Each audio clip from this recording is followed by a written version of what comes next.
Live from the KC Property Guys and KC Pier studio in beautiful Kansas City. Home to over 200 fountains and more barbecue restaurants per capita than anywhere in the nation. It's the Kansas City Real Estate Industry Leaders Show, a show about industry leaders from the local Kansas City metro market for Kansas City real estate related professionals and enthusiasts like you. And now, here's your host, Erik Scheele. Hello, and welcome to the Kansas City Real Estate Industry Leaders Podcast. I'm your host, John Lindquist, and your host, Erik Scheele here, and we are joined today by Erik Lancaster. And today we are going to be talking about foundation issues and how to identify them from the point of a real estate professional. So, Erik, I guess we'll start with you. Absolutely. So I appreciate it. We have Erik Lancaster in, structural consultant with KC Pier, and he's used to this.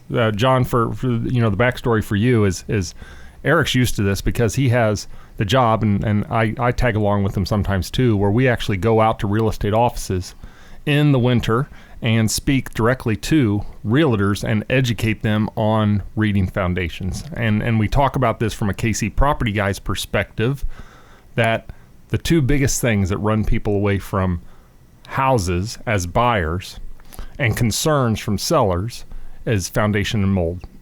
And so foundation, when buyers or sellers walk down to the basement, and realtors for that matter walk down to a basement and see extensive cracks or cracking or water in a basement, depending on how that realtor reacts can really determine ultimately what that buyer is thinking.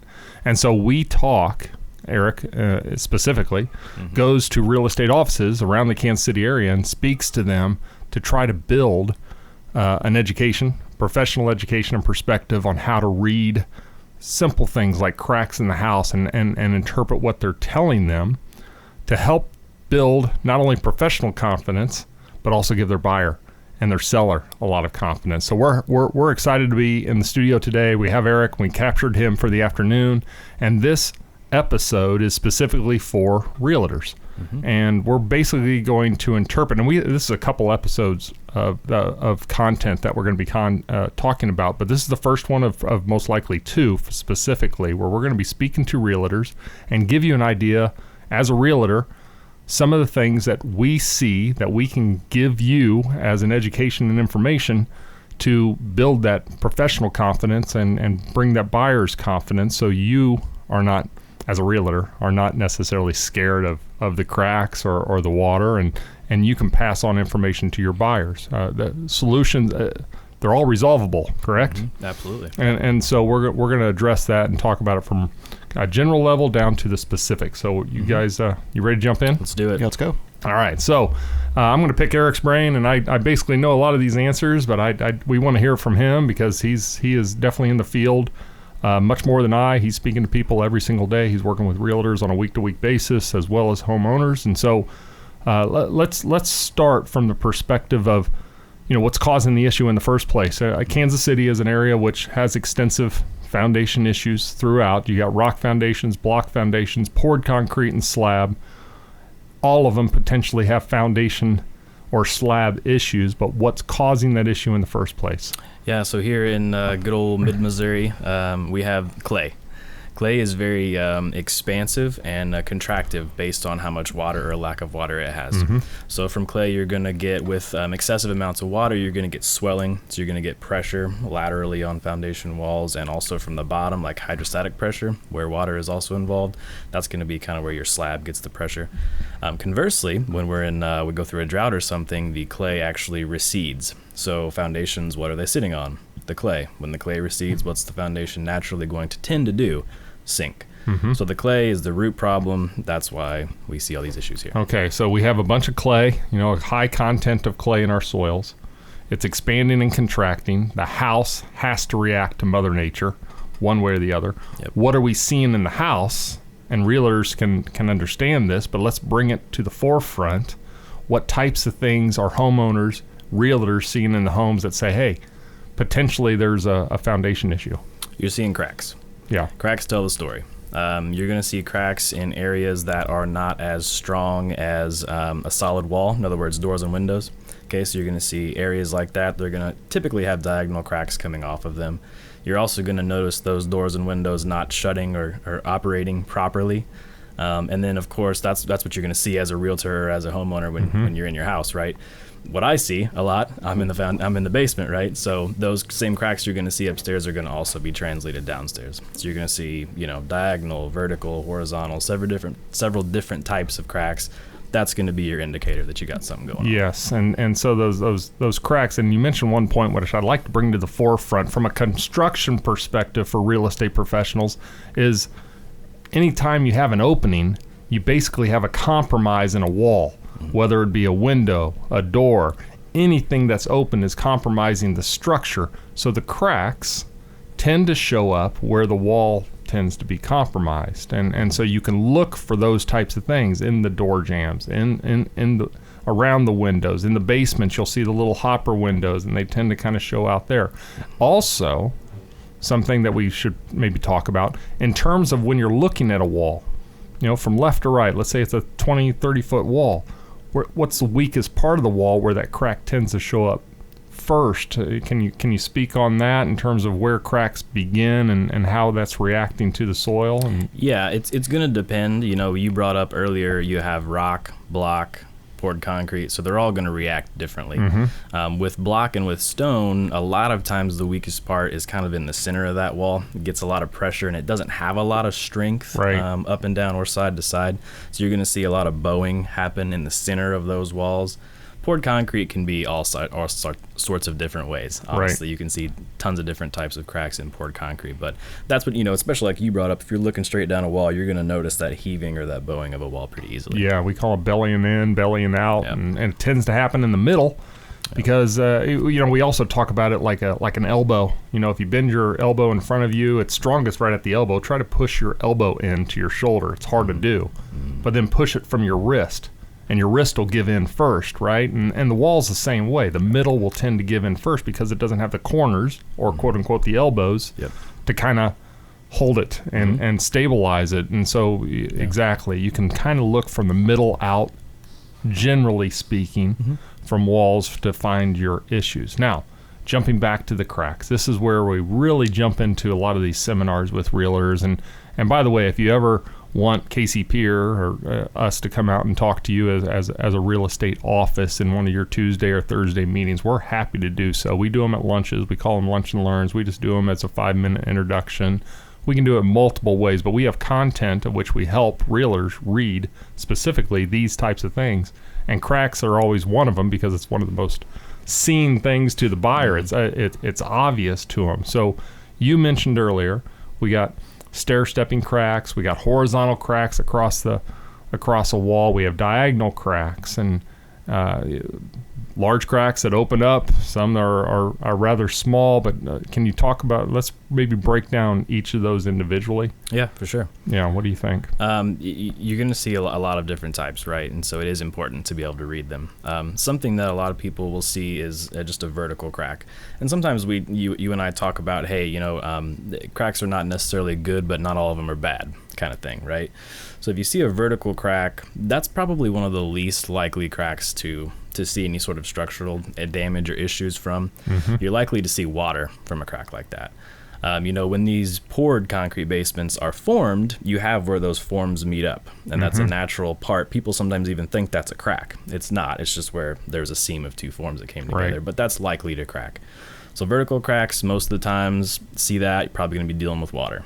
So we can do that in many different ways: crack injection, membrane patch, several different types of ways. Right. That's a vertical crack. So vertical cracks are typically your easiest to maintain and manage, right? Correct. And so a lot of times it's water. It's not really a structural issue that comes into play, but water can come into play to those. And the resolution for those are rather easy also. Yeah. Those are easy to maintain. Like what you hear so far? Make sure you never miss a show by clicking the subscribe button now. The podcast is made possible by listeners like you. Thank you for your likes, shares, and support. Now, back to the show. So let's talk about these diagonal cracks, ones that start at the bottom, go to the top, start at the top, go to the bottom, come out of a window well, but they're all moving in a diagonal direction. Yeah, diagonal cracks are the ones you really want to watch out for. Those are usually your troublemakers. Depends on what kind of season we're in. If we're in a season where it's really wet, like we kind of came out of earlier this year, you're going to get a lot of lateral pressure. So a lot of pressure from that expansive clay pushing on something. Yep. When it pushes on something, you talked about it, how any cutout is a weak point. Okay, so that's why when it pushes on that like that, most basements talk about a back wall, you're going to have window, and then a long stretch in the center. Probably going to break on this window. You're going to see the mirror image on the other side is going to break off of that window, and then your wall is going to start coming in the center. There are ways we deal with that. Everything from a brace, braces, earth anchors, all the way up to a full excavation. We can come out there and we can measure that for you and decide what's necessary. And that's a real common fix for contract resolutions. It is. Braces. Because diagonal cracks are very common. So crack injections for water to treat that, and ultimately bracing.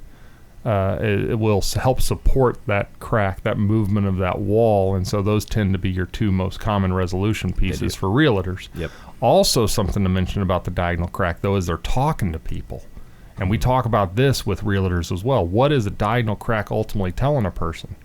It's pointing in a specific direction, correct? It is, yeah. So you can read those and you can tell exactly what's coming in, where it's coming in, and you can get a great idea of that. Even from, a lot of times we're speaking to realtors today, right? So when realtors send me inspection reports or engineers reports or things like that, usually from the pictures and from the descriptions, I can tell exactly what's going on.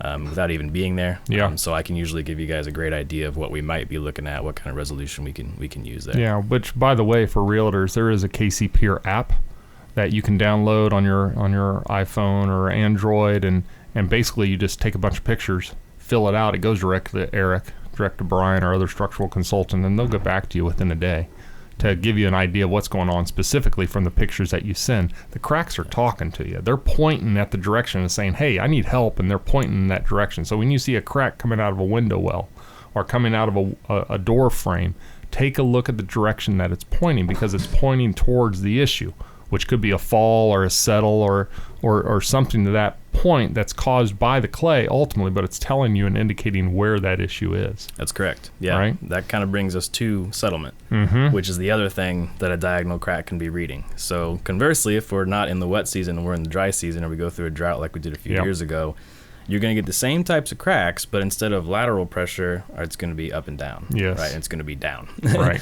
Because the clay is receding, it's dry, it's cracking, and so your foundation a lot of times is going to do the same thing.